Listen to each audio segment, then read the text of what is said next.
خلق الإنسان علمه البيان وكما قال الله تعالى في القرآن المجيد يا أيها الناس قد جاءتكم موعظة من ربكم وشفاء لما في الصدور وهدى ورحمة للمؤمنين قل بفضل الله وبرحمته فبذلك فليفرحوا هو خير مما يجمعون وكما قال الله تعالى في القرآن المجيد لو أنزلنا هذا القرآن على جبل لرأيته خاشعا متصدعا من خشية الله وقال النبي صلوات ربي وسلامه عليه خيركم من تعلم القرآن وعلمه وكما قال النبي صلى الله عليه وسلم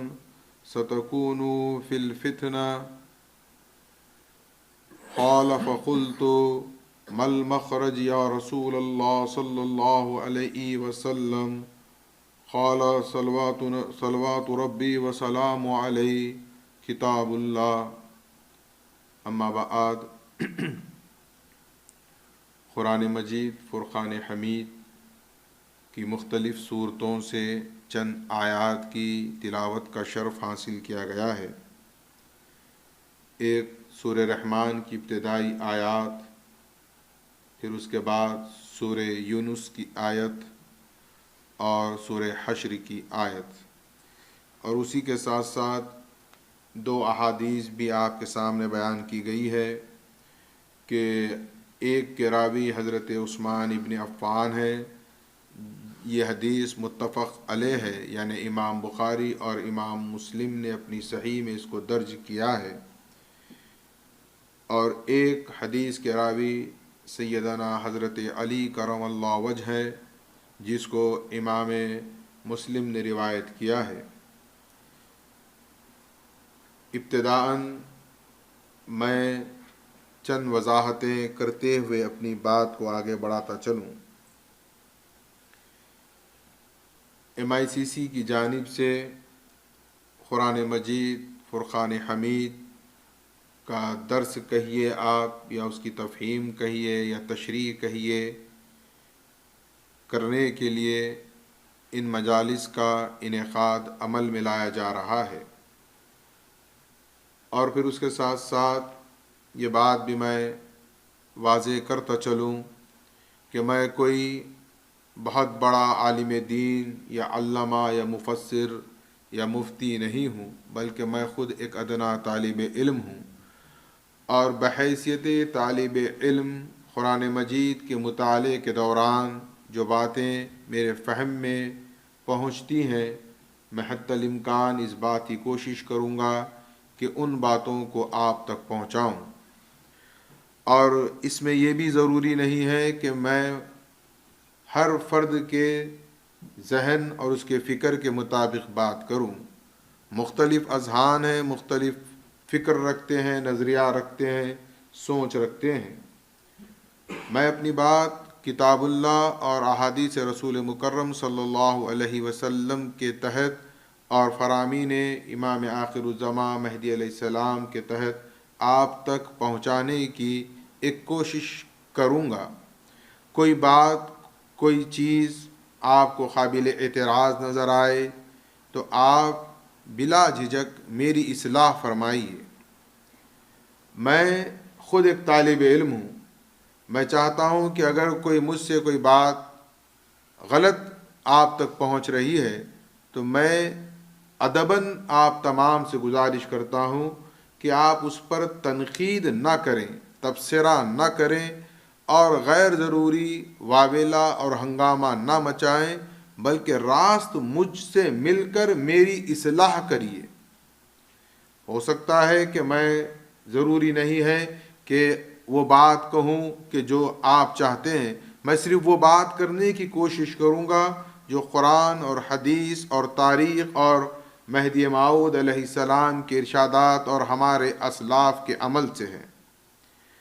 لہذا میں پھر ایک مرتبہ بہت ہی ادب کے ساتھ گزارش کرتا ہوں کہ کوئی بھی بات قابل اعتراض نظر آئے یا آپ کو سمجھ میں نہ آئے تو راست مجھ سے آپ ملاقات کریے یا ٹیلی فون کے ذریعے مجھ سے اس کی آپ توضیح طلب کریے یا پھر اس کی اصلاح کریے۔ پیچھے آپ دنیا کی محفلیں منعقد کر لیں گے تو مجھے نہ اس کا علم ہوگا اور نہ ہی مجھے اس بات کا پتہ چلے گا کہ آپ کو کس بات پر اعتراض ہے۔ چونکہ یہ تمہیدی طور پر چند گزارشات میں رکھنا چاہتا ہوں۔ معاملہ دراصل قرآن مجید کا ہے۔ قرآن مجید کی تشریح، اس کی تفہیم، یہ بہت بڑا کام ہے، یہ ہر کس و ناقص کا کام نہیں ہے۔ میں صرف ایک کوشش کر رہا ہوں، ایک طالب علم ہونے کی حیثیت سے میری یہ کوشش رہے گی کہ میں قرآن کے مفہوم کو یا اس کی آیات کے معنی کو آپ تک پہنچا سکوں، اور پھر اس کے ساتھ ساتھ یہ بات بھی ہم اپنے اذہان میں رکھیں کہ قرآن مجید فرقان حمید پر تمام مسلمانوں کا یہ ایمان ہے کہ وہ اللہ کی کتاب ہے۔ اب ہم غور کرتے چلیں کہ آسمانی کتب کے متعلق دنیا کا کیا نظام ہے، اور دنیا میں آسمانی کتب میں کون سی کتب آج بھی باقی و دائم ہے۔ اس سلسلے میں اگر ہم دیکھتے ہیں تو بعض ہندو مذہب کے لوگ بھی یہ دعویٰ کرتے ہیں کہ ان کے پاس جو کتاب ہیں وہ آسمانی ہے، جبکہ حقیقت میں انہی کے دانشور اور ان کے ذی فہم افراد کا یہ کہنا ہے کہ وہ آسمانی نہیں ہے، جیسا رگ وید ہے یا ان کے پاس کے جو شاستر ہیں بعض دعویٰ کرتے ہیں کہ آسمانی ہے، لیکن اکثریت کی یہ رائے ہے کہ یہ آسمانی نہیں ہے، بلکہ زمانے قدیم کے رشیوں اور منیوں نے اپنے طور پر چند کتابوں کو مرتب کیا تھا۔ اب وہ اپنی صورت میں ہے یا نہیں ہے اس پر بھی کوئی گارنٹی نہیں ہے، بلکہ اس میں کوئی نہ کوئی قسم سے تبدیلی ہو گئی اور وہ اپنی اصل حالت میں نہیں ہے، اور اولاً وہ آسمانی نہیں ہے۔ اب اس کے بعد آسمانی کتب کے سلسلے میں سب سے اہم کتاب جو ہمارے سامنے آتی ہے وہ توریت ہے، جو پروردگار عالم نے حضرت موسیٰ علیہ نبینا کو عطا فرمائی۔ توریت کے متعلق بھی خود یہودیوں کا یہ ماننا ہے کہ توریت اب وہ توریت نہیں ہے جو کہ حضرت موسیٰ علیہ السلام کو دی گئی تھی، بلکہ ایک زمانہ قبل یعنی 700 سال قبل مسیح یروشلم پر جب بیبیلونیا کا حملہ ہوا، ان کے کتب تمام کے تمام جلا دیے گئے اور پھر ان کو اسیری کی زندگی گزارنا پڑا۔ ایک طویل عرصہ 150 سال تقریباً وہ اسی طرح گھومتے رہے، پھر آخر میں 150 سال کے بعد ان کے علماء نے اپنی یادداشت کے طور پر توریت کو مرتب کیا۔ یہ بات خود یہودی علماء ان کے دانشور اعتراف کرتے ہیں۔ پھر اس کے بعد میں توریت کے علاوہ ان کے پاس مزید اور 3 کتابیں ہیں، جملہ وہ 4 کتابوں کو مقدس مانتے ہیں، اور یہ نہیں دعویٰ کر سکتے کہ آج بھی جوں کی تو توریت برقرار ہے، جبکہ توریت کو ہم مسلمان بھی مانتے ہیں۔ خود پروردگار عالم نے توریت کے متعلق قرآن مجید میں فرمایا فیہا ہدی و نور، یعنی اس میں اللہ تعالیٰ کی ہدایت اور نور ہے، لیکن وہ اپنی اصل کیفیت اور اصل صورت میں دنیا میں آج کہیں پر بھی موجود نہیں ہے۔ اس کے بعد ایک اور مذہب ہمارے سامنے ہے جس کو ہم عیسائی کہتے ہیں۔ عیسائیوں کے پاس بھی جو کتاب ہے انجیل، دراصل وہ اصل انجیل اب باقی نہیں رہی، بلکہ زمانے قدیم میں 302 عیسوی میں انہوں نے ایک بہت بڑی کانفرنس کی جس میں تقریباً 100 انجیلوں کو جمع کیا گیا، جس میں 4 کو منتخب کیا گیا اور 96 کو رد کر دیا گیا۔ اب آج جو دنیا میں ہے وہ وہی انجیلیں ہیں، لیکن اب وہ انجیل وہ نہیں ہے جو اللہ تعالیٰ نے حضرت عیسیٰ علیہ السلام کو عطا کی تھی۔ اس میں تحریف ہو گئی، اس میں اضافہ ہو گیا، اس میں کمی ہو گئی، اور سب سے اہم بات یہ ہے کہ جو 4 کا بھی انتخاب کیا گیا ہے وہ اصل انجیل سے نہیں کیا گیا ہے، بلکہ گریس میں جو انجیل موجود تھی جو کہ دراصل اصل انجیل کا ترجمہ تھا، اس سے اخذ کیا گیا، اور یہ بھی اپنی اصلی حالت اور صحیح کیفیت میں موجود نہیں ہے، جبکہ خود پروردگار عالم نے قرآن مجید میں انجیل کے متعلق بھی یہ ارشاد فرمایا ہے، فیہ ہدی و نور، کہ اللہ تعالیٰ نے انجیل میں بھی ہدایت اور نور کو بیان کیا تھا۔ لہذا آسمانی دیگر مذاہب کی کتب کی یہ صورتحال ہے، لیکن اس کے برعکس قرآن مجید الحمدللہ جس طرح قلب محمد صلی اللہ علیہ وسلم پر پروردگار عالم نے نازل فرمایا تھا، من و ان، جوں کا تو، زیر زبر حرف لفظ کوئی فرق کے بغیر آج بھی 1400 سال گزرنے کے بعد موجود ہے۔ اور یہ بات ہم بحیثیت مسلمان ایک ایمانی کیفیت میں کہہ سکتے ہیں، لیکن اس بات کا اعتراف خود غیر مسلموں نے بھی کیا ہے۔ ان کی اپنی لمبی فہرست ہے غیر مسلموں کی، جنہوں نے یہ اعتراف کیا ہے کہ 1400 سال سے قرآن وہ واحد کتاب ہے جس میں ذرہ برابر فرق نہیں ہوا ہے۔ اور آپ دیکھیں، چونکہ پروردگار عالم نے اس کے حفاظت کی ذمہ داری خود لے رکھی ہے، انا نحن نزلنا الذکر و انا لہ لحافظون، پروردگار عالم اس کی خود حفاظت فرما رہا ہے۔ اور یہ ایک بہت بڑا معجزہ ہے کہ کوئی کتاب، آپ تصور کریں 1400 سال کا ٹائم کوئی معمولی وقت نہیں ہوتا، اتنے طویل عرصے میں دنیا میں کیسے کیسے انقلابات نہیں آئے، کیا کچھ دنیا کے سامنے صورتحال پیش نہیں آئی، لیکن قرآن میں الحمدللہ زیر زبر کا بھی اس میں رد و بدل نہیں ہوا۔ جس طرح اللہ نے جبرائیل امین کے ذریعے محمد الرسول اللہ صلی اللہ علیہ وسلم تک پہنچایا، آج بھی اسی طرح اسی انداز میں قرآن مجید دنیا انسانیت کے پاس موجود ہے۔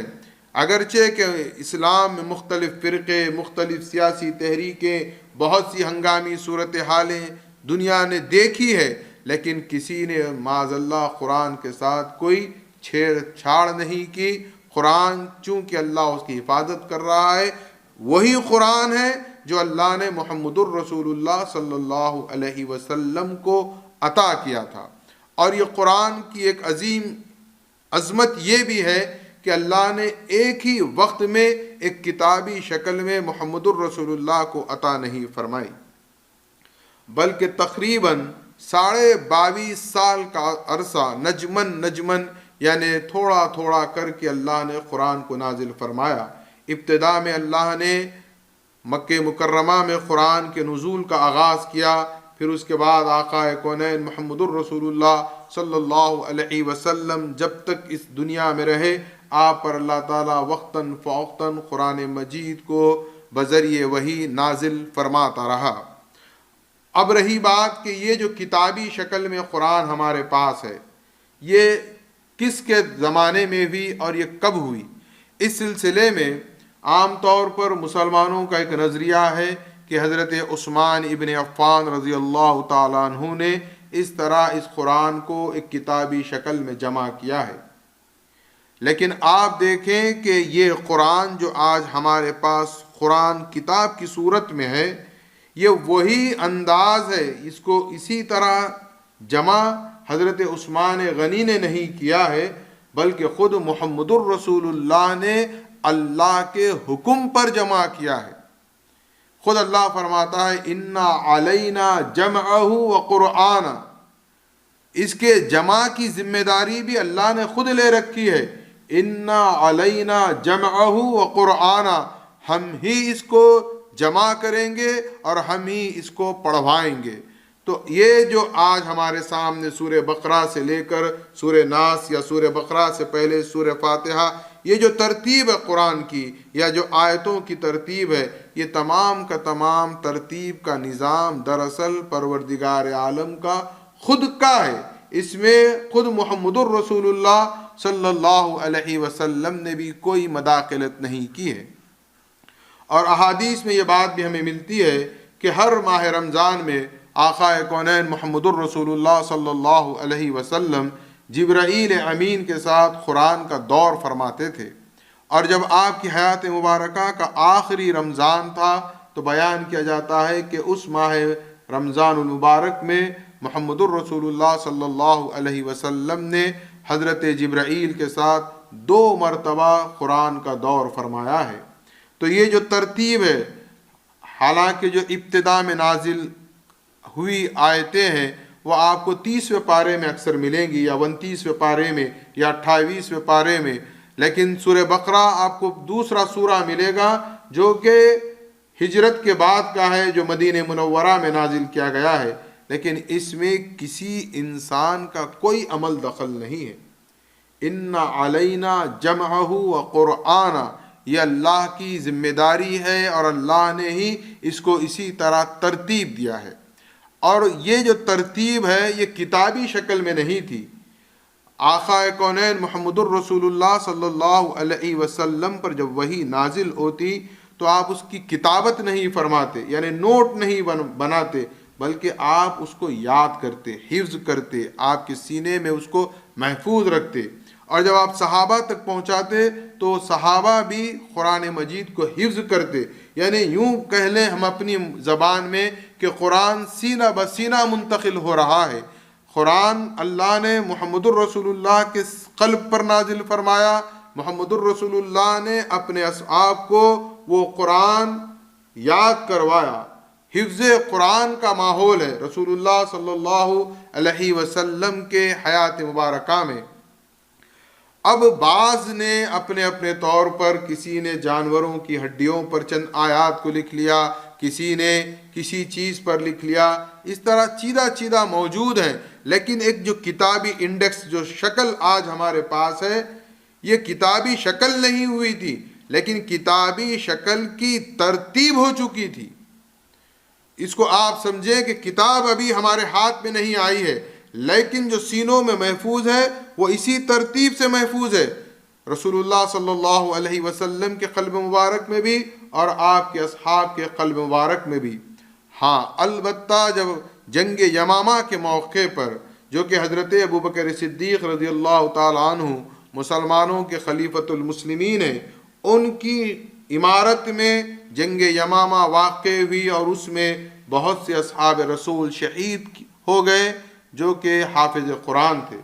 تب جا کر یہ خدشہ پیدا ہونے لگا کہ اگر اسی طرح حفاظ شہید ہو جائیں یا گزر جائیں تو پھر قرآن محفوظ نہیں رہے گا۔ تب آپ حضرت ابوبکر صدیق رضی اللہ تعالیٰ عنہ نے ایک کمیٹی بنائی اور اس کمیٹی میں انہی اصحاب کو شامل رکھا جو رسول اللہ صلی اللہ علیہ وسلم کی حیات مبارکہ میں کاتب وحی، یعنی وحی لکھنے کا کام کرتے تھے۔ یہ کمیٹی، یہ گروپ، یہ جماعت نے اس کو پہلی مرتبہ ایک کتابی شکل دی۔ اب کتابی شکل میں قرآن حضرت ابوبکر صدیق رضی اللہ تعالیٰ عنہ کے دور خلافت میں مسلمانوں کے ہاتھ میں آ گیا۔ پھر اس کے بعد ہوا یوں کہ حضرت عثمان غنی رضی اللہ تعالیٰ عنہ کے دور خلافت تک، چونکہ زبان ہے عربی اور اس کے مختلف لہجے ہیں، ہر زبان کے مختلف لہجے ہوتے ہیں۔ مثال کے طور پر اگر آپ دیکھیں تو برٹش کی انگریزی الگ ہوگی، امریکن کی انگریزی الگ ہوگی، ہر زبان کے مختلف پروننسیشن ہوتے ہیں، ان کے اپنے لہجات ہوتے ہیں، ان کا اپنا انداز ہوتا ہے۔ اسی طرح عربی زبان کے بھی مختلف لہجے تھے، اور ان لہجوں میں بھی اس وقت تک لوگ قرآن لکھ بھی لیتے تھے اور پڑھتے بھی تھے۔ لیکن حضرت عثمان ابن عفان رضی اللہ تعالیٰ عنہ نے اپنی خلافت کے موقع پر تمام لہجات سے قرآن مجید کو ایک لہجے قریش میں جمع کر دیا۔ اب جو قرآن ہم پڑھ رہے ہیں یہ دراصل لہجے قریش میں ہمارے پاس قرآن محفوظ ہے، اور دیگر لہجات میں جو قرآن تھا اس کی آپ نے قرات کو کہا کہ اب اس کی قرات نہ کرے۔ ہاں البتہ جو 17 قرات کا ایک فن ہے، اس فن میں 10 طریقے سے قرآن مجید کی تلاوت کی جاتی ہے۔ الحمدللہ دنیا میں آج بھی اس کے فن داں موجود ہیں، اور قاری القرآن حضرات 17 کے جو 10 لہجے یا 7 لہجوں میں قرآن تلاوت کرتے ہیں، اس میں بعض الفاظ یا بعض زیر زبر میں فرق ہوتا ہے، لیکن جو آج موجود ہے ہمارے پاس، حضرت عثمان ابن عفان رضی اللہ تعالیٰ عنہ نے سرکاری طور پر لہجے قریش پر قرآن مجید کو ایک کتابی شکل میں مرتب فرمایا اور اس کی 4 جلدیں بنائیں۔ ایک نسخہ خود آپ نے اپنے پاس رکھا اور جہاں جہاں اسلامی ریاست پھیل گئی تھی وہاں پر مزید نسخوں کو آپ نے روانہ کر دیا تاکہ قرآن مجید لوگوں تک پہنچے۔ اور وہ جو قرآن حضرت عثمان غنی رضی اللہ تعالیٰ عنہ نے کتابی شکل میں مرتب کرائی تھی آج بھی لائبریریز میں موجود ہیں، بلکہ ایک قرآن جو کہ حضرت عثمان غنی رضی اللہ تعالیٰ عنہ کے پاس تھا، آپ کو تعجب ہوگا کہ جب آپ کی شہادت واقع ہوئی ہے تو آپ قرآن مجید ہی کی تلاوت فرما رہے تھے اور سورہ بقرہ کی اس آیت مبارکہ پر آپ پہنچے تھے جس میں اللہ تعالیٰ فرماتا ہے فَسَيَكْفِكَهُمُ اللَّهُ وَهُوَ السَّمِيعُ الْعَلِيمُ۔ اس آیت کے قرات کے ساتھ ہی آپ نے جام شہادت نوش فرمائی، اور جو خون کے فوارے آپ کے جسم اتھر سے اڑے ہیں، جو زمین پر گرے اور جو قرآن پر گرے ہیں، وہ قرآن پر آج بھی وہ خون کے دھبے موجود ہیں۔ اور حضرت عثمان غنی رضی اللہ تعالی عنہ کے دور خلافت میں قرآن اس طرح ہمارے پاس آج ہے، ایک کتابی شکل میں بنا دیا گیا۔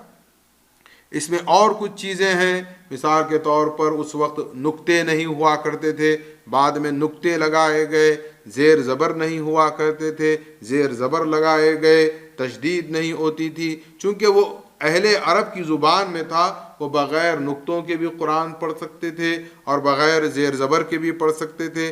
لیکن جب اسلام پھیلنے لگا، اسلام عجم میں آیا، یہاں کے عوام عجمی افراد کو دشواری ہونے لگی، تب جا کر اس پر اعراب لگائے گئے، نقطے لگائے گئے۔ تو یہ ایک چھوٹی سی میں نے تاریخ قرآن مجید کی حفاظت کے متعلق آپ کے سامنے بیان کی۔ اور پھر اس کے ساتھ ساتھ قرآن مجید فرقان حمید، یہ وہ واحد کتاب ہے جس کو پروردگار عالم نے رسول اللہ صلی اللہ علیہ وسلم کے لیے جب نازل فرمائی تو مخالفین اسلام یا مخالفین توحید کے لیے ایک چیلنج ہے۔ اب آپ دیکھیں انبیاء علیہ السلام، حضرت آدم سے لے کر عیسیٰ علی نبینا تک جتنے پیغمبر آئے ہیں ان کو پروردگار عالم نے چند معجزات عطا فرمائے۔ حضرت موسیٰ علیہ السلام کے بارے میں خود اللہ فرماتا ہے 9 آیات بینات، حضرت موسیٰ کو اللہ نے 9 معجزات عطا کیے، جن میں 2 معجزے بڑے اور مشہور ہوئے، ایک آپ کے عصا کا معجزہ اور ایک ید بیضا کا معجزہ۔ اور پھر اس کے بعد آپ دیکھیں کہ حضرت عیسیٰ علیہ السلام کو اللہ نے یہ معجزہ عطا کیا کہ وہ مردے کو قم باذن اللہ کہہ کر زندہ کر دیتے تھے، اور گارے سے مٹی سے پرندوں کو بناتے اور اس میں پھونک مارتے تو وہ پرندے مٹی کے جاندار ہو کے فضا میں اڑ جاتے۔ انسانی عقل کے اعتبار سے یہ انتہائی آخری معجزہ ہے کہ مردے کو زندہ کر دیں اور بے جان پرندوں میں جان ڈال دیں۔ اب آپ دیکھیں کہ یہ معجزے حضرت عیسیٰ کے ہیں۔ حضرت موسیٰ علیہ السلام کو جو معجزہ عطا کیا گیا، عصا، آپ نے دریا میں مارا تو راستہ بن گیا، آپ نے پہاڑ پر مارا اس عصا کو تو اس سے 12 چشمے ابل پڑے، یہاں تک کہ وہی عصا ہے جب فرعون کے دربار میں جادوگروں نے اپنے جادو سے سانپوں کو دنیا کے سامنے دکھایا تو آپ نے اسی عصا کو اژدہا بنتے دیکھا اور وہ اژدہا تمام سانپوں کو نگل لیا۔ یہ تمام معجزات حضرت موسیٰ علیہ السلام کے ہیں، لیکن یہ عصا باقی رہا۔ حضرت موسیٰ علیہ السلام کا پیریڈ، ان کا وقت دنیا سے ختم ہو گیا، لیکن تابوت سکینہ میں جو یہودیوں کے مقدس اشیاء ہیں اس میں حضرت موسیٰ کا عصا بھی ہے، لیکن وہ عصا کارگرد نہیں رہا، یعنی ایکٹیو نہیں رہا، اس کی وہ صلاحیت نہیں رہی حضرت موسیٰ کے بعد۔ جب تک پیغمبر ہیں اس وقت تک ان کا عصا ان کا معجزہ ہے۔ عیسیٰ جب تک دنیا میں ہیں ان کے معجزات ان تک موجود ہیں۔ خود محمد الرسول اللہ صلی اللہ علیہ وسلم کو بھی پروردگار عالم نے بے شمار معجزات عطا فرمائے۔ آپ کو شجر سلام کرتے، آپ جب راستے سے گزرتے تو سنگریزے پتھر آپ پر سلام کرتے۔ ایک طویل فہرست ہے رسول اللہ صلی اللہ علیہ وسلم کو اللہ نے جو معجزات عطا کیے، اس میں ایک اہم معجزہ یہ بھی ہے کہ جب مسجد نبوی صلی اللہ علیہ وسلم میں سرکار دو عالم صلی اللہ علیہ وسلم خطبہ ارشاد فرماتے تو ابتدائی زمانہ تھا، تو آپ ایک لکڑی کے درخت کو ٹیک لگا کر آپ خطبہ دیتے۔ بعد میں تعداد بڑھنے لگی، لوگوں کا اجتماع بڑھنے لگا، تو ایک ممبر تیار کیا گیا۔ اب اس ممبر پر جب رسول اللہ صلی اللہ علیہ وسلم تشریف فرما ہو کر خطبہ دینے والے ہیں، تو وہ جو تنا ہے، وہ جو درخت کا تنا جس کو ٹیک لگا کر رسول اللہ خطبہ ارشاد فرماتے ہیں، جب آپ اس کو چھوڑ کر ممبر پر جانے لگے تو احادیث میں یہ بات آتی ہے کہ اس تنے سے ایسے رونے کی آواز آنے لگی جیسے کوئی بچہ بلک بلک کر رو رہا ہے۔ اس کو بھی رسول اللہ کی دوری برداشت نہ ہوئی۔ یہ ایک عظیم معجزہ ہے رسول اللہ صلی اللہ علیہ وسلم کا۔ پھر بتاتے ہیں، روایت میں آتا ہے کہ رسول اللہ ممبر سے نیچے آتے ہیں، اس کو دلاسا دیتے ہیں۔ تو آپ سوچیں کہ رسول اللہ صلی اللہ علیہ وسلم کو اللہ نے کتنے عظیم معجزات عطا نہیں فرمائے، لیکن ان تمام معجزات میں سب سے اہم معجزہ، آپ یہ بات اپنے اذہان میں رکھیں کہ پیغمبر ہے اپنی اس دنیا میں، تو ان کے جو معجزات ہیں وہ معجزات کا اللہ تعالیٰ مظاہرہ فرما رہا ہے۔ وہ دنیا سے گزر گئے، اب ان کا کوئی معجزہ لوگوں کو نظر نہیں آئے گا، لیکن ان تمام انبیاء میں محمد الرسول اللہ صلی اللہ علیہ وسلم کو اللہ نے یہ خصوصیت اور فضیلت عطا فرمائی کہ قرآن مجید فرقان حمید کو ایک معجزے کے طور پر عطا کیا، اور صبح قیامت تک چیلنج ہے کہ اگر محمد الرسول اللہ معاذ اللہ رسول اور نبی نہیں ہے تو لاؤ قرآن کی مثل، لاؤ قرآن کا بدل۔ 1400 سال گزر گئے، آج تک کوئی قرآن کے اس چیلنج کو قبول تک نہیں کیا۔ اب آپ دیکھیں قرآن مجید میں یہ جو چیلنج ہوا ہے، یہ بھی اللہ نے قرآن مجید میں سمجھتا ہوں 4 مقامات پر کیا ہے۔ اب اس کے چیلنج کی بھی، آپ چیلنج کو بھی جو اللہ نے بیان کیا ہے قرآن میں جس ترتیب سے بیان کیا ہے، وہ بھی ایک معجزانہ شان ہے۔ آپ غور کریں، پہلا جو چیلنج ہے تمام بنیوں و انسانوں کو، جن و انس کو، کہ تمام جن و انس جمع ہو جائیں مل کر قرآن کا لفظ ہے، بمثل ھذا القرآن، اس قرآن کا مثل لائیں۔ یہ آیت دراصل سورہ بنی اسرائیل میں ہے۔ اب آپ دیکھیں یہ سورہ بنی اسرائیل قرآن مجید کے درمیان میں آپ کو ملے گی جب آپ قرات کریں گے۔ جہاں تک میرا حافظہ ساتھ دیتا ہے، میں سمجھتا ہوں 17واں سورہ ہے یہ قرآن مجید کا۔ بہرحال آپ کو قرآن مجید کے درمیان میں سورہ بنی اسرائیل قرات کے لیے ملے گی۔ اب آپ دیکھیں کہ درمیان میں جب قرآن کا نصف ہے، اس کے مڈل میں جب چیلنج ہو رہا ہے تو وہ پورے قرآن کے مثل کی بات کی جا رہی ہے۔ اب آپ پیچھے آئیں سورہ ہود میں۔ سورہ ہود قرآن مجید کا 11واں سورہ ہے۔ اب 11ویں سورے میں بھی اللہ نے چیلنج کیا ہے، تو چیلنج یہ نہیں کیا کہ پورے قرآن کو آپ چیلنج کے طور پر پیش کیا، بلکہ اللہ نے فرمایا فَاتُوا بِعَشْرِ سُوَرٍ مِثْلِهِ، 10 سورے۔ دیکھیے آپ پہلے 10 سورے گزرے ہیں سورہ یونس تک، سورہ ہود 11واں سورہ ہے۔ 11ویں سورے میں پروردگار کیا چیلنج کر رہا ہے؟ اگر تم کو قرآن پر شک ہے، اعتراض ہے کہ معاذ اللہ یہ اللہ کا کلام نہیں ہے، تو چیلنج ہے 10 سورے لانے کا۔ پھر آپ دیکھیں، پھر ایک مرتبہ چیلنج آیا ہے سورہ بقرہ میں۔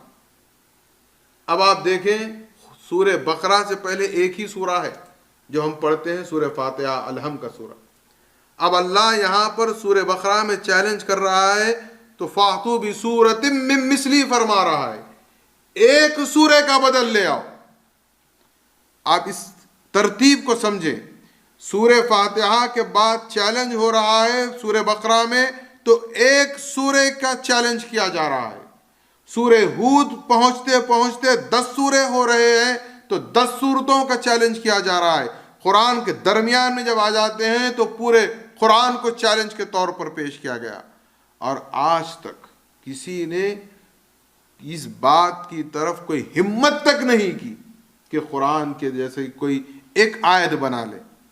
قرآن تو بڑی بات ہے، ایک آیت بھی کسی نے بنانے کا دعویٰ نہیں کیا۔ یہ چیلنج ہے، اور یہ چیلنج آج بھی ہے۔ ایسا نہیں ہے کہ رسول اللہ کے زمانے میں یہ چیلنج تھا اب ختم ہو گیا، نہیں، جب تک قرآن ہے، قرآن صبح قیامت تک ہے، تب تک یہ چیلنج تمام بنی نوع انسانوں کو ہے کہ تم سب مل کر جمع ہو جاؤ، جنات کو بھی ملا لو، ساری دنیا کی طاقتیں مل کر بھی لا لو قرآن جیسا، لیکن الحمدللہ کوئی نہیں لایا۔ اور اللہ نے جو چیلنج جس انداز میں کیا ہے وہ اس کی قدرت کا مظاہرہ ہے۔ یہ ہمارے ایمان کے تازگی کے لیے بڑی اہم بات ہے کہ قرآن کا چیلنج 1400 سال سے مسلسل قراء پڑھ رہے ہیں، حفاظ قرآن پڑھ رہے ہیں، مسلمان پڑھ رہے ہیں، اور جو مخالفین ہیں وہ بھی قرآن کا مطالعہ کرتے ہیں، لیکن آج تک کسی میں یہ جرت نہیں ہوئی کہ وہ قرآن کی ایک آیت کا بدل لا لے۔ آپ دیکھیں کہ پارے میں 3 صورتیں ایسی ہیں جو 3 آیات پر مشتمل ہیں، سورۃ العصر، سورۃ النصر اور سورۃ الکوثر، لیکن یہ چھوٹی چھوٹی آیتیں ہیں۔ اِنَّا أَعْطَيْنَاكَ الْكَوْثَرَ فَصَلِّ لِرَبِّكَ وَانْحَرْ إِنَّ شَانِئَكَ هُوَ الْأَبْتَرُ، کتنی بظاہر مختصر ہے، لیکن اس کا بھی کوئی بدل نہیں لا سکے۔ اور یہ چیلنج آج کے دور میں نہیں ہو رہا ہے، اس کو بھی ہم اپنے اذہان میں رکھیں۔ یہ چیلنج اس زمانے میں قرآن کر رہا ہے جب عرب صرف اپنے آپ کو صاحب زبان سمجھتے ہیں، غیر عرب کو تو وہ عجم کہتے تھے، یعنی گونگے ہیں۔ فصحا ان کے پاس ہے، خطیب ان کے پاس ہے، شاعر ان کے پاس ہے، 7 معلقات مشہور، تمام شعراء میں 7 کا انتخاب ہوا، ان کی 7 معلقات کو کعبۃ اللہ کی دیوار پر لگایا گیا، اور لوگوں کو چیلنج ہوتا تھا کہ 7 معلقات کے شعراء کے جواب میں کوئی کلام لائیں۔ ہم نہ وہ ادبیت سے واقف، نہ اس کی وہ شاعری فن سے واقف، لیکن آپ تصور کریں کہ کتنا بڑا چیلنج اس زمانے میں ہے کہ جب عرب کا یہ دعویٰ ہے کہ ہمارے علاوہ کوئی زبان نہیں رکھتا، ہم ادیب، ہم خطیب، ہم شاعر، اور ہمارے ایک ایک لفظ کا کوئی مثال نہیں ہے۔ 7 معلقات کے ساتھ شعراء اپنے وقت کے بڑے نامور شعراء گزرے ہیں۔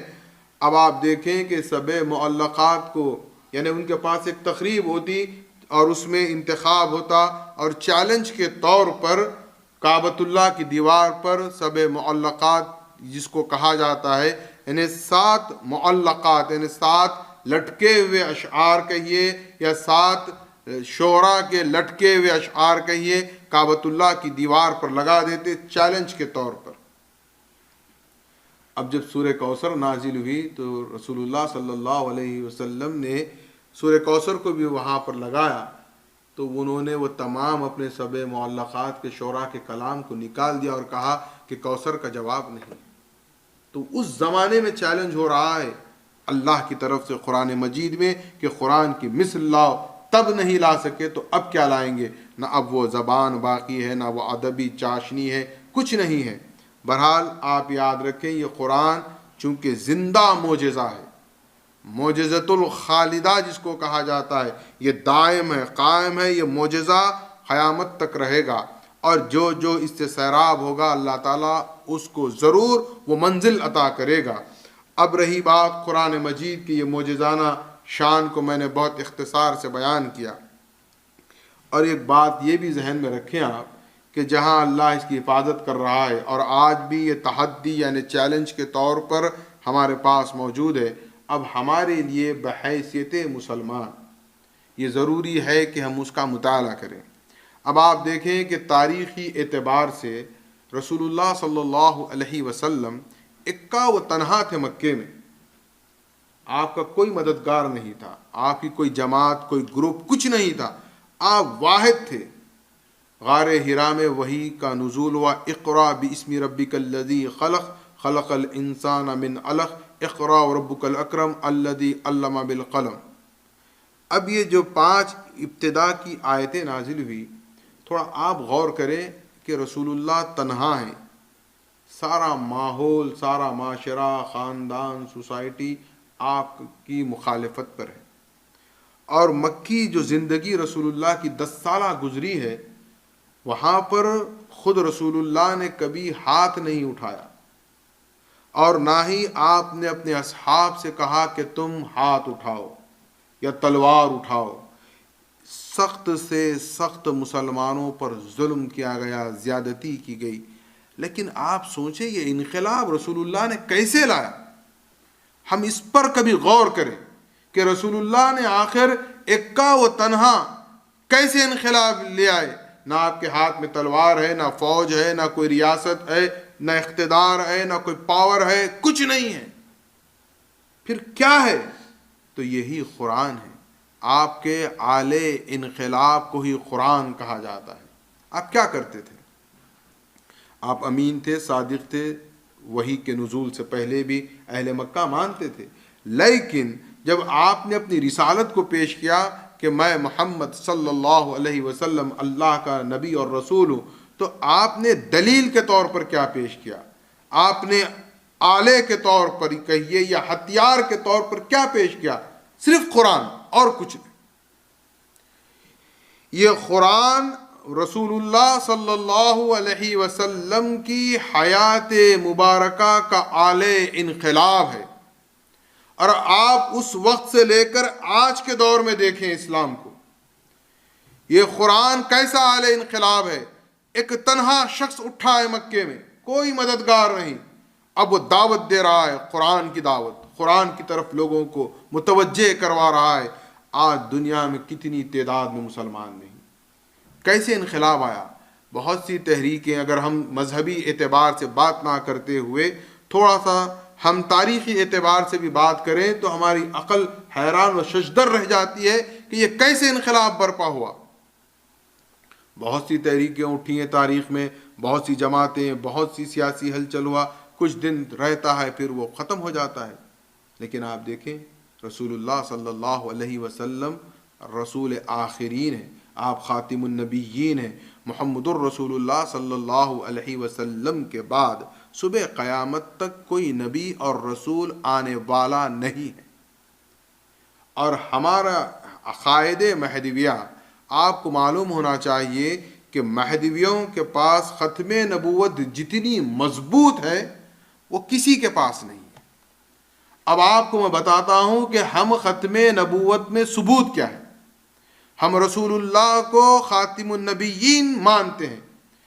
آپ دیکھیں کہ مہدی موعود علیہ السلام کی اصل بعثت مبارکہ خود اس بات کی دلالت کرتی ہے کہ محمد الرسول اللہ صلی اللہ علیہ وسلم خاتم النبیین ہیں، کیونکہ جو ترتیب ہے اسلام کی جو رسول اللہ نے بیان فرمائی ہے کہ اول میں ہوں، درمیان میں مہدی اہل بیت سے ہوگا، آخر میں عیسیٰ ابن مریم۔ اب جب مہدی کا ظہور ہو جائے گا، مہدی کی بعثت ہو جاتی ہے، تو یہ بات واضح کر دی جاتی ہے کہ معاذ اللہ، خبردار، کوئی بھی نبی نبوت کا دعویٰ نہیں کر سکتا۔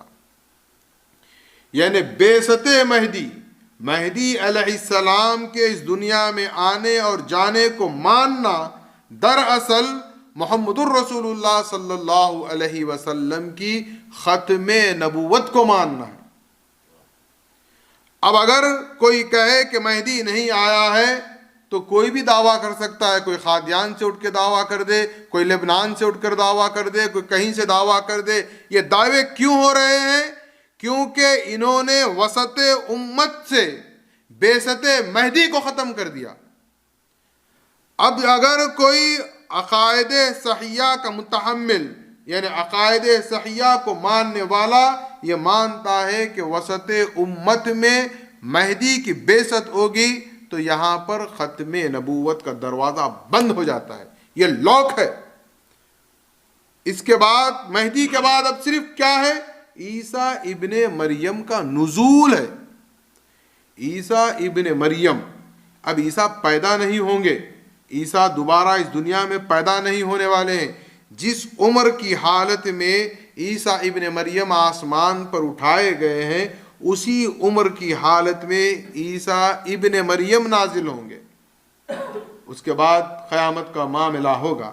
موضوع میرا قیامت یا آثار قیامت نہیں ہے، میں صرف بتانا یہ چاہ رہا تھا کہ رسول اللہ خاتم النبیین ہیں، اور محمد الرسول اللہ پر یہ جو کتاب نازل ہوئی ہے یہ بھی آخری آسمانی صحیفہ ہے. اس کے بعد بھی کوئی آسمانی کتاب اب نازل ہونے والی نہیں ہے. اب اس کتاب کو قائم بھی رہنا ہے، چیلنج کے ساتھ قائم رہنا ہے، اور الحمدللہ قائم ہے. اور آپ دیکھیں کہ یہ رسول اللہ صلی اللہ علیہ وسلم نے اس قرآن کے ذریعے کیسا انقلاب برپا کیا. پورا مکہ آپ کا مخالف ہے، لیکن جو کوئی قرآن سن لیتا تو رہ نہیں پاتا. یہ قرآن کی اس کی ایک شان ہے. اس پر بہت سی روایات، بہت سے واقعات ہم کو ملتے ہیں کہ لوگ جنہوں نے کبھی قرآن سنا نہیں تھا رسول اللہ کی مخالفت کرتے، لیکن جب قرآن کی چند آیات سن لیتے تو ششدر رہ جاتے، یہاں تک کہ ایمان لے آتے، کیونکہ وہ اس ماحول سے واقف تھے کہ یہ ادبیت میں کسی انسان کے بس کا کام ہے یا یہ پھر اللہ ہی کا کام ہے. تو اس طرح وہ لوگ قرآن کو قبول کر لیتے. تو اب آپ دیکھیں یہ اعلی انقلاب ہے قرآن. مکے میں 10 سال کی زندگی میں رسول اللہ نے کس طرح لوگوں کو اسلام سے، قرآن سے وابستہ کیا. دنیا کے پورے آپ تاریخ کا اگر جائزہ لیں، میں ایک آخری بات کہہ کر اپنی بات ختم کر دیتا ہوں کہ مسلمان تو ضرور رسول اللہ صلی اللہ علیہ وسلم کے شیدائی ہیں. رسول اللہ صلی اللہ علیہ وسلم کے نام پر ہم اپنی جان قربان کر دیں، لیکن غیروں نے بھی، مخالفین نے بھی اس بات کا اعتراف کیا ہے کہ جس طرح سے مستشرقین میں ایک کتاب بہت مشہور ہے کہ اس نے دنیا انسانیت کے 10 افراد کو اپنی کتاب میں جمع کیا، اور گریڈ وائز اس نے جب سب کے نام جمع کیے ہیں تو فرسٹ نیم محمد الرسول اللہ صلی اللہ علیہ وسلم کا رکھا. جب اس سے پوچھا گیا کہ تم نے سب سے پہلی شخصیت رسول اللہ کو کیوں مانی، اس نے بہت بہترین جواب دیا ہے. اس نے کہا کہ میں دنیا کی تمام عظیم شخصیتوں کو کھنگالا، ان کی تمام سیرت تاریخ کو پڑھا.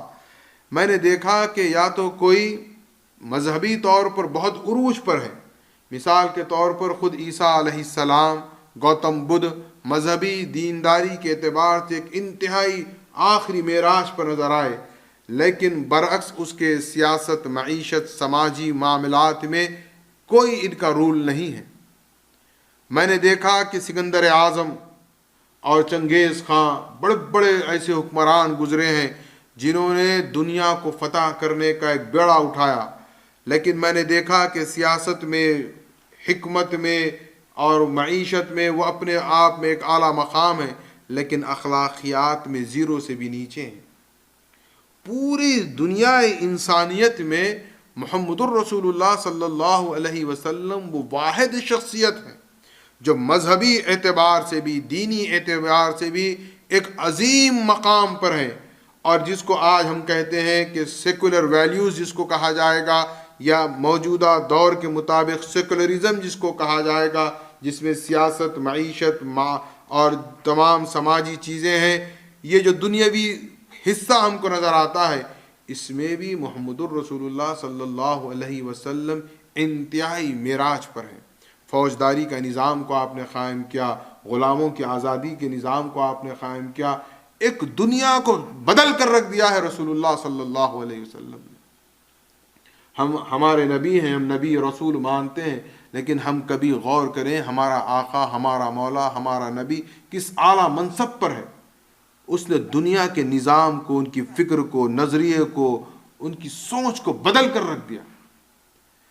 آپ دیکھیں کہ جس وقت رسول اللہ کی بعثت ہوئی، لوگوں کو اپنی جان بہت پیاری تھی، وہ سب سے زیادہ اپنی جان کی فکر کرتے، لیکن نظریہ ایسا بدلا آپ نے، سوچ ایسی بدلی آپ نے کہ اصحاب آخرت کی فکر کرنے لگے، اور اس دنیاوی زندگی کو بہت ہی مختصر، اور اس کو بالکل ان کی نظروں سے زندگی ختم ہو گئی، جان کا پروانہ دینے تیار ہو جاتے.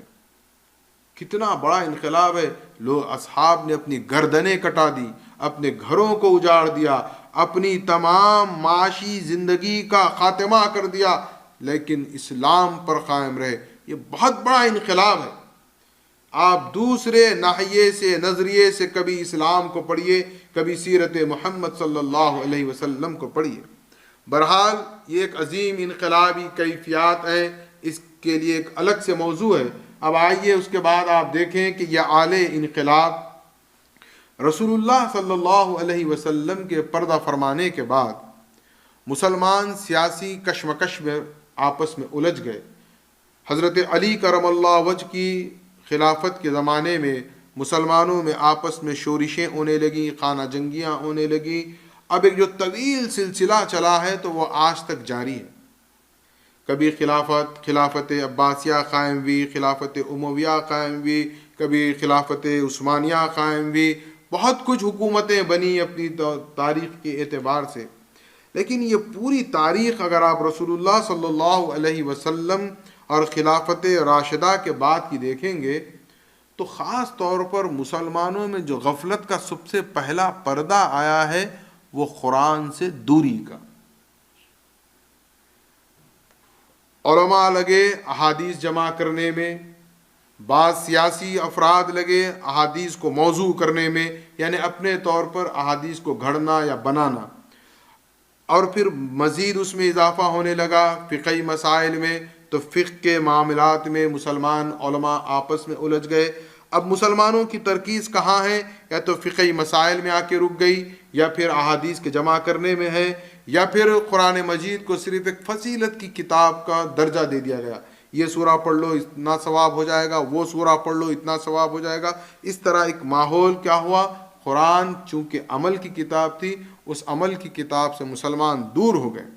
یہ ایک بہت لمبی طویل تاریخ ہے. لیکن اس تاریخ میں پھر اگر کسی نے، آپ ایک غیر جانبدار ہو کر کبھی تاریخ کا مطالعہ کریں، آپ پوری تاریخ اسلام میں دیکھیں کہ پھر آپ کو نظر آئے گا تو وسط امت میں سرزمین بر صغیر پر میرا سید محمد جون پوری، جن کو ہم مہدی آخر الزماں مانتے ہیں، خلیفۃ اللہ مانتے ہیں، انہوں نے پھر اسی قرآن کو اعلی انقلاب بنایا.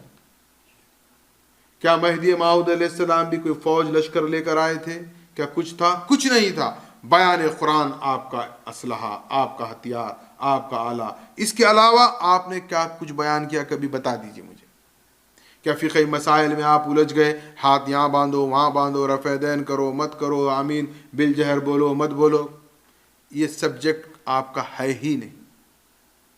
آپ نے دیکھا کہ دنیا اسلام، مسلمان قرآن سے بالکل دور ہو گئے ہیں، تو آپ نے پھر اسی قرآن کو اپنا آلہ بنایا، اپنا ہتھیار بنایا، اپنا سرمایہ بنایا، اور اللہ نے آپ کو بحیثیت خلیفۃ اللہ قرآن کے بیان کا معجزہ عطا فرمایا. جب آپ بیان قرآن فرماتے تو لوگ مرغ بسمل کی طرح کیوں تڑپتے تھے؟ بھئی انسان ہے، انسان پر ایسا کیا اثر ہو رہا ہے؟ اصل قرآن کی جو کیفیت ہے، جو رسول اللہ صلی اللہ علیہ وسلم کے دور کو بھی آپ پیش نظر رکھیں کہ کیوں لوگ اس قرآن سے اس قدر والہانہ محبت کرنے لگے، وہی کیفیت، وہی مزاج، وہی انداز، وہی انقلاب میرا سید محمد جون پوری مہدی موعود علیہ السلام نے سرزمین بر صغیر پر برپا کیا تو ایک تہلکہ مچ گیا. آپ تاریخ اٹھا کر پڑھیے ہندوستان اور پاکستان کی، آپ کو معلوم ہوگا کہ مہدی موعود علیہ السلام نے کیا عظیم انقلاب برپا کیا ہے. ساری اس خطے کی دھرتی ہل گئی. تمام علماء پریشان ہو گئے کہ ہم کہاں تھے اور یہ کہاں سے آ گئے، اور انہوں نے کیسے انقلاب برپا کر دیا. کیا مہدویت ہم تک یوں ہی آسانی سے پہنچ گئی ہے جیسا ہم سمجھ رہے ہیں؟ ہمارے اسلاف نے کیسی کیسی قربانیاں نہیں دی ہیں.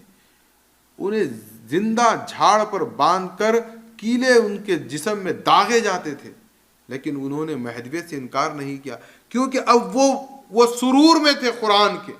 قرآن کے اسرار اور رموز سے وہ واقف ہو گئے تھے. انہیں پتہ چل گیا تھا کہ اصل دنیا کیا ہے اور حقیقی دنیا کیا ہے، اور یہ دنیا کی حقیقت کو سمجھنا ہے، ہم کو کسی اور کے پاس جانے کی ضرورت نہیں ہے، یہ قرآن کافی ہے۔ اور مہدی علیہ السلام نے اسی بیان قرآن کے ذریعے ایک انقلاب بر صغیر میں برپا کیا۔ اور یاد رکھیں، قرآن پڑھیں تو کچھ تصورات کے ساتھ پڑھیں، کچھ لمحات قرآن کو دیں تو اس طرح دیں کہ یہ قرآن دراصل کیا ہے کہ آپ آج بھی پڑھیں گے تو آپ کو محسوس ہوگا کہ آپ کے قلب مبارک پر قرآن کا نزول ہو رہا ہے۔ آخری بات کہہ کر میں اپنی بات ختم کر دیتا ہوں۔ دیکھیے قرآن کے عاشق کیسے ہوتے ہیں، قرآن سے عشق کیسا ہو۔ قائد ملت نواب محمد بہادر خان بہادر ارجن ایک سیاسی قائد بھی ہیں، ایک مذہبی شخصیت بھی ہیں۔ ایک مسجد میں آپ تشریف لے گئے۔ اب نواب صاحب کا دبدبہ ہے، نواب صاحب کا ایک مقام و پوزیشن ہے۔ اس مسجد میں ایک قاری القرآن بھی تھے۔ انہوں نے خواہش ظاہر کی کہ نواب صاحب کچھ وقت آپ میری قرات قرآن کی میں کرنا چاہتا ہوں آپ کے سامنے، آپ سن لیں۔ ایک عام آدمی کا ایک مزاج ہوتا ہے کہ بڑے لوگوں کے سامنے اپنا کچھ فن کا مظاہرہ کرے۔ دیکھیے آپ کے تصور میں، آپ کے معلومات میں قائد ملت نواب محمد بہادر خان بہادر ارجن ہیں۔ اب وہ نواب صاحب بیٹھ گئے۔ اب قاری القرآن اس مسجد کا بیچارہ اللہ کا بندہ سورہ والضحیٰ پڑھنے لگا۔ والضحیٰ واللیل اذا سجا سے اس نے اپنے ایک مخصوص لحن میں قرآن کی تلاوت کرنے لگا۔ اب وہ قاری القرآن قرآن پڑھ رہا ہے، ادھر قائد ملت پر ایک کیفیت طاری ہے اور زار و خطار آنکھ سے آنسو جاری ہے۔ اور جب وہ وَأَمَّا بِنِعْمَتِ رَبِّكَ فَحَدِّثْ کی آخری آیت پر پہنچا، ادھر قائد ملت کی چیخ نکلی کہ دوبارہ پڑھو۔ بیان کیا جاتا ہے کہ تقریباً 10 سے زائد مرتبہ قائد ملت نے خواہش کی اور ایک کیفیت میں بیٹھے ہیں، آنکھ سے آنسو جاری ہے، روئے جا رہے ہیں، ایک عجیب کیفیت میں ہے۔ اب وہ بیچارہ جب آیت ختم کرتا ہے اس کو آواز دیتے ہیں کہ دوبارہ پڑھو دوبارہ پڑھو، تو 10 سے زائد مرتبہ آپ سورہ والضحیٰ سنتے ہیں اور بہت دیر تک زار و خطار روتے رہتے ہیں۔ محفل پر ایک عجیب سا سما طاری ہو جاتا ہے کہ یہ نواب صاحب کو کیا ہو گیا۔ کچھ دیر کے بعد جب آپ اپنے آپ کو سنبھالتے ہیں تو لوگ پوچھتے ہیں نواب صاحب سورہ والضحیٰ سننے پر آپ پر یہ کیفیت کیوں طاری ہو گئی؟ دیکھیے آپ قرآن ایسا سنیے، میں یہ چاہتا ہوں قرآن سے تعلق محبت ایسا رکھیں۔ دیکھیے آپ قائد ملت ایک عالم دین بھی ہیں، ایک سیاسی قائد بھی ہیں، ایک نواب ابن نواب ہے، خاندانی نواب ہے۔ کیا کہتے ہیں؟ میں والضحیٰ سن رہا تھا تو ایسا لگ رہا تھا کہ بہادر خان کی سیرت اللہ قرآن میں بیان کر رہا ہے۔ اب آپ کہیں گے یہ کیا عجیب بات ہے، لیکن یہ عجیب بات آپ کو تب نہیں نظر آئے گی جب آپ سورہ والضحیٰ کا ترجمہ پڑھیے اور پھر قائد ملت کی زندگی کو دیکھیے تو آپ کو سمجھ میں آئے گا کہ واقعے میں کیا مدبرانہ ان کی نظر ہے، قرآن سے ان کی کیا محبت ہے۔ ہم بھی جب قرآن پڑھیں تو دیکھیں آپ ہماری ہی کیفیت قرآن میں ہے، تو قرآن کو بحیثیت عاشق قرآن پڑھیں۔ اور مہدی علیہ السلام نے فرمایا ہے کہ قرآن عشق نامہ ہے، اور یہ عشق نامے کو پڑھنے کے لیے آپ کو علامہ مفسر ہونے کی ضرورت نہیں ہے، آپ کو اللہ کا عاشق ہونے کی ضرورت ہے۔ عشق خداوندی میں ڈوب کر قرآن پڑھیں تو مزہ بھی آئے گا، اور اس کے جو اسرار و رموز اللہ تعالیٰ ہم اور آپ پر منکشف فرمائے گا۔ یہ ابتدائی تمہیدی چند گزارشات میں نے آپ کے سامنے رکھے ہیں، انشاءاللہ اسی سلسلے کو ہم آگے جاری و ساری رکھیں گے۔ اور میرا مقصد یہ نہیں ہے کہ مکمل پورے قرآن کو سورہ فاتحہ سے سورہ ناس تک آپ کے سامنے بیان کروں، بلکہ میں چاہتا ہوں کہ لوگ عوام الناس جو کثرت سے جن صورتوں کی تلاوت کرتے ہیں، جیسا کہ ایک رواج ہو گیا ہے، ایک ہمارا کلچر بن گیا ہے کہ سورہ ملک کو پڑھنا، سورہ واقعہ کو پڑھنا، سورہ رحمان پڑھنا، سورہ یاسین پڑھنا، ایک یہ پنج سورے سے بہت سارے لوگ مختلف صورتوں کا انتخاب کر کے پڑھ لیا کرتے ہیں۔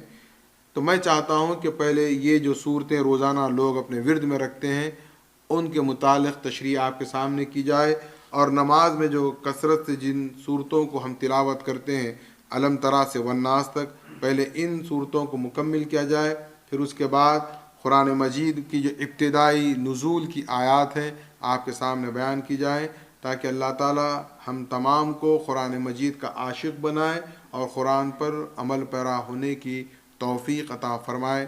وآخر دعوانا ان الحمد للہ رب العالمین۔